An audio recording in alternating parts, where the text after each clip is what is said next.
Hello friends, வணக்கம். ஆண்களால் சொல்ல முடியாத, வெளியில் சொல்ல முடியாத அனுபவங்கள் என்னென்னவா இருக்கும்? பொதுவாக பெண்கள் தான் வெளியில் சொல்ல மாட்டாங்க, சில விஷயத்த சங்கடப்படுவாங்க அப்படின்லாம் இருக்கும். பட் ஆண்களுக்குமே இந்த நிலைமை இருக்குது அப்படின்னு இங்கே இந்த இடத்துல சொல்ல வரேன். அதாவது ஆண்கள் பொதுவாக எந்தெந்த விஷயங்களை சொல்கிறது இல்லை அப்படின்னா, தன்னுடைய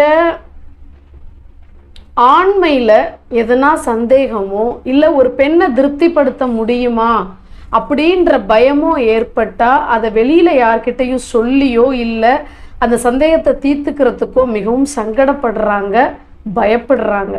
அதே போல் தன்னுடைய மனைவிக்கு தகாத முறையில் வேறொருத்தரோட உறவு இருந்தது, பழக்கம் இருந்தது அப்படின்னா அதை எப்படி வெளியில் சொல்கிறது, நம்மளுடைய வாழ்க்கையை எப்படி சரி பண்ணிக்கிறது அப்படின்றதுலையும் பெரிதாக அவங்களுக்கு தயக்கம் இருக்குது. வெளியில் சொல்ல முடியாத அளவுக்கு வருத்தம் இருக்குது. மூணாவதாக தன்னுடைய வேலை, தன்னுடைய பார்க்கக்கூடிய தொழில் வேலையில் தன்னுடைய முதலாளி இருக்கார் இல்லையா, அதாவது பாஸ், அவர்கிட்ட படக்கூடிய அவமானம், அதை தன்னுடைய குடும்பத்துக்காக அதை தாங்கி தானே ஆகணும், இல்லைன்னா வேலை போயிடும் இல்லையா.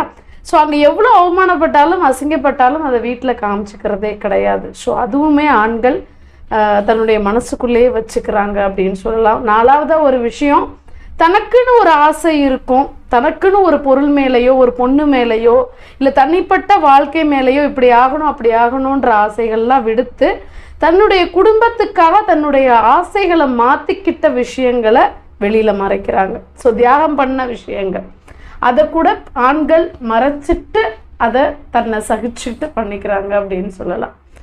ஸோ இது எல்லாமே பார்த்திங்கன்னா ஆண்களுமே நிறைய விஷயங்களை மனசில் வச்சுட்டு வெளியில் சொல்கிறதுக்கு சங்கடப்பட்டுக்கிட்டு தன்னுடைய வாழ்க்கையை நகர்த்தக்கூடிய சூழ்நிலைகள். நன்றி.